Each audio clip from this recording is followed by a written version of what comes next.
कथारे अच्छी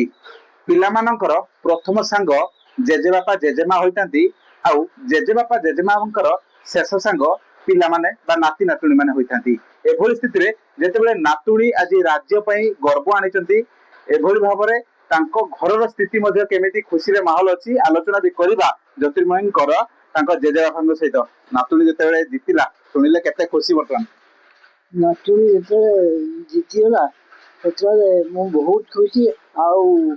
ଆମ ଆଖିରେ ଲୁହ ଗଳି ପଡ଼ିଲା ଖୁସିରେ ଆଖିରେ ଲୁହ ଗଳି ପଡ଼ିଲା ଆଉ ମୁଁ ଆନନ୍ଦ ଗଳି ପଡ଼ିଲା ମୁଁ ସମ୍ଭାଳି ପାରିଲିନି ଆଉ ଯାହା ହଉ ସେ ଜିତିକି ଆସିଛି ବହୁତ ଭାଗ୍ୟର କଥା ଭଗବାନଙ୍କ ଦୟାରୁ ଜଗନ୍ନାଥଙ୍କ ଦୟାରୁ ସେ ଜିତିକି ଆସିଛି ତାକୁ ଜଗନ୍ନାଥଙ୍କୁ ଜଣାଉଥିଲେ ଆଉ ଆମର ଯେଉଁ ଇଏ ଅଛନ୍ତି ଭାଗବତ ଋଷି ତାଙ୍କ ପାଖରେ ଦୀପ ଏବେ ସୁଦ୍ଧା ବି ଜଳୁଛି ଆଉ ନିଶ୍ଚିତ ଭାବରେ ଏବେ ଯାଏ ବି ଭାଗବତ ଗୋସାଇଙ୍କ ପାଖରେ ଦୀପ ଜାଳୁଛନ୍ତି କଣ ମାନସିକ ରଖିଲେ ପୂଜା କଲେ ନା ନାତୁଣୀଙ୍କ ପାଇଁ ହଁ ଦୀପ ଜଳା ହଉଥିଲା ତା କାର୍ତ୍ତିକ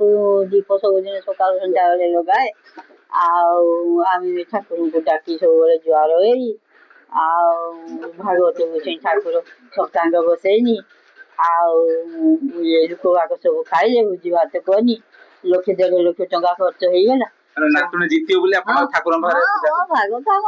ଇଷ୍ଟ ଦେବତା ଘରେ ଅଛନ୍ତି ପୁରା ଆଉ କେତେ କାଳରୁ ଥିଲେ ପୂଜା ହେଇନଥିଲେ ଆମ କହିଲି ମୋ ତ ଆଉ କେମିତି କଣ ପୂଜା କରୁଥିଲେ ନା ହଁ ନାତୁଣୀ ଜିତିବ ବୋଲି ଆପଣ ପୂଜା କରୁଥିଲେ ଠାକୁର ପାଖରେ ଭାଗବତ ଗୋସାଇଁ ଭାଗବତ ଗୋସାଇଁ ପୂଜା କରିଛି ଆଉ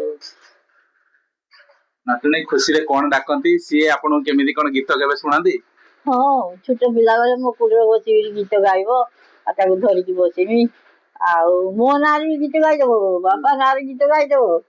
ଭଲ ଗୀତ ଗାଇବ ସୁନ୍ଦର ଗୀତ ଗାଏ ବହୁତ ସୁନ୍ଦର ଗୀତ ଗାଏ ଆଉ ଯାହା ଗୀତ ଭଗବାନଙ୍କ ଦୟାରୁ ଠାକୁରଙ୍କ ଦୟାରୁ ଜିତିକିରି ଆସିଛି ଆଉ ତାକୁ ଫୁଫୁଲି ବୋଲିକି ମୁଁ ଡାକେ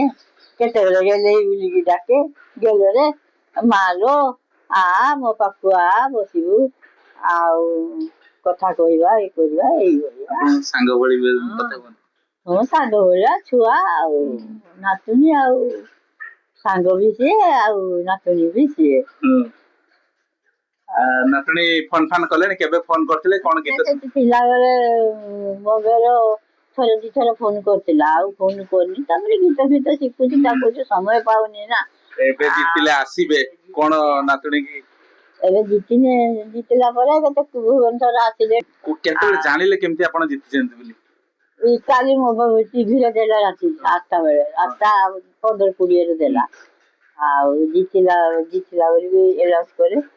ତାପରେ ଆମେ ସବୁ ଜାଣିଲୁ ଆଉ ତାପରେ ସକାଳୁ ଦେଖିଲୁ ମୋବାଇଲ ଏକା ଦେଖିଲୁ ଜାଣିଲୁ ଆଉ ସେମାନେ କିଛି କହିନାହାନ୍ତି ଏଇ ଯୋଉ ନାତୁଣୀ ଜିତିଲା ଘରେ ପୂଜା ପାଠ କେମିତି କଣ କରୁଥିଲେ ଦୀପ କେମିତି ଜାଳୁଥିଲେ ହଁ ଦୀପ ତ ଜାଳିଲେ ବ୍ରାହ୍ମଣ ଆସିଲେ ପୂଜା କଲେ 3 ଜଣ ବ୍ରାହ୍ମଣ ଥିଲେ ବ୍ରାହ୍ମଣ ଖିଆ ହେଲା ତାପରେ ଭୋଜି ଭାତ ହେଲା ଲୋକ ଗାଁ ଲୋକ ବାହାର ଲୋକ ବି ବହୁତ ଖାଇଲେ ବନ୍ଧୁବର୍ଗ ଆସିଥିଲେ ଭଲ ଭାବରେ ପୂଜାଟେ କରିଛେ ନିଶ୍ଚିତ ଭାବରେ ଯାହା ଶୁଣୁଥିଲେ ତାଙ୍କ ଜେଜେବାପା ଜେଜେମାଙ୍କର ପ୍ରତିକ୍ରିୟା ଯୋଉ କଥାରେ ନାହିଁ କି ଆମେ ଯାହା ବି ପରିଶ୍ରମ କରୁ ଯାହା ସଫଳତା ପାଉ ତାଙ୍କ ପଛରେ ଅନେକଙ୍କର ଆଶୀର୍ବାଦ ଥାଏ ଅନେକଙ୍କର କାମନା ଥାଏ ଭଗବାନଙ୍କ ପାଖରେ ସେଭଳି କିଛି ଛବି ବୋଧ ହୁଏ ଏଇ ଜ୍ୟୋତିର୍ମୟଙ୍କର ଜେଜେବାପା ଜେଜେମାଙ୍କଠୁ ଶୁଣିବା ପାଇଁ ମିଳୁଛି କିଭଳି ଭାବରେ ସିଏ ସିନା ସେଠି ପରିଶ୍ରମ କରୁଥିଲେ ସିଏ ସେଠି ଗୀତ ଗାଉଥିଲେ ଏବଂ କିଭଳି ଜିତିବେ ସେଥିପାଇଁ ପ୍ରଚେଷ୍ଟା କରୁଥିଲେ ହେଲେ ଭଗବାନଙ୍କ ପାଖରେ ଆଶୀର୍ବାଦ କାମନା କରୁଥିଲେ ଜେଜେବାପା ଓ ଜେଜେମା ଜ୍ୟୋତିର୍ମୟଙ୍କ ଗାଁ ବାଉଁଶନାଳରୁ ବିଶ୍ୱମ୍ବର ଦାସ ଓ ଟିଭି।